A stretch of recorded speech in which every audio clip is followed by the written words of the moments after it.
Pendant longtemps, j'ai essayé de te comprendre. J'ai tout supposé, convaincu qu'un jour tu changerais. J'ai eu tort. Avec consternation, j'ai constaté plus le temps passait, plus tu prenais plaisir à me tourner en ridicule. C'était une joie pour toi de prouver à tes camarades que c'est toi qui portes la culotte. Je ne t'en veux pas, puisque cela est peut-être ta nature. Tu es une dame de fer, il te faut donc un homme de fer, un homme fort. Comme le disent nos ancêtres, l'enfant se dirige toujours là où il n'a pas été giflé hier. Alors laisse-moi me chercher.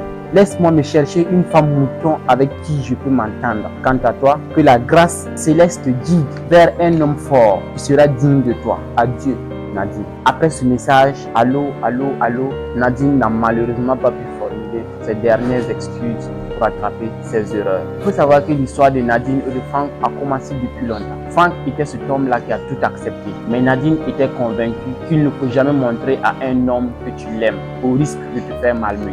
Franck avait tout accepté. C'est elle qui portait la culotte. Même après les investigations de Franck dans la famille de Nadine, celle-ci n'admettait toujours pas qu'il était temps qu'elle se range. Les parents de Nadine trouvaient Franck comme un beau-fils idéal. Un soir, Franck a appelé Nadine. Et comme d'habitude, face au sujet de la discussion, Franck a trouvé des arguments convaincants pour persuader Nadine, mais celle-ci l'a rapproché au nez. C'était à peu près comme la goutte d'eau qui a débordé le vase. Habituellement, Franck rappelait, mais ce jour-là, il ne l'a pas fait. 2 jours plus tard, Franck ne rappelait toujours pas. Nadine, pris de peur, commence à s'inquiéter. Et s'il ne rappelle pas, il commence à essayer de joindre Franck, mais en vain. 1 semaine plus tard, Franck l'appela et lui donne cette déclaration.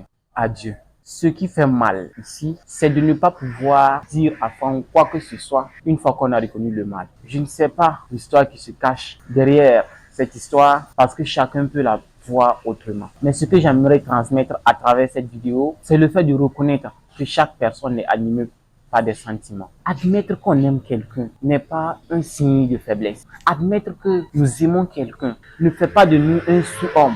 Au contraire, nous avons tous besoin d'une personne dans notre vie. Nous avons tous besoin d'une personne dans notre vie avec qui nous pouvons tout partager. Alors ne le traite pas de mouton. Ne le traite pas de fille facile, ni d'homme facile. Parce que, comme Nadine, si tu le traites d'homme facile, un jour cet homme facile priera Dieu pour que tu croises également une femme, un homme dur, un homme fort comme toi. Pourtant, il l'aimait. Mais malgré cet amour, Franck n'a pas connu une relation à laquelle il s'attendait. Merci.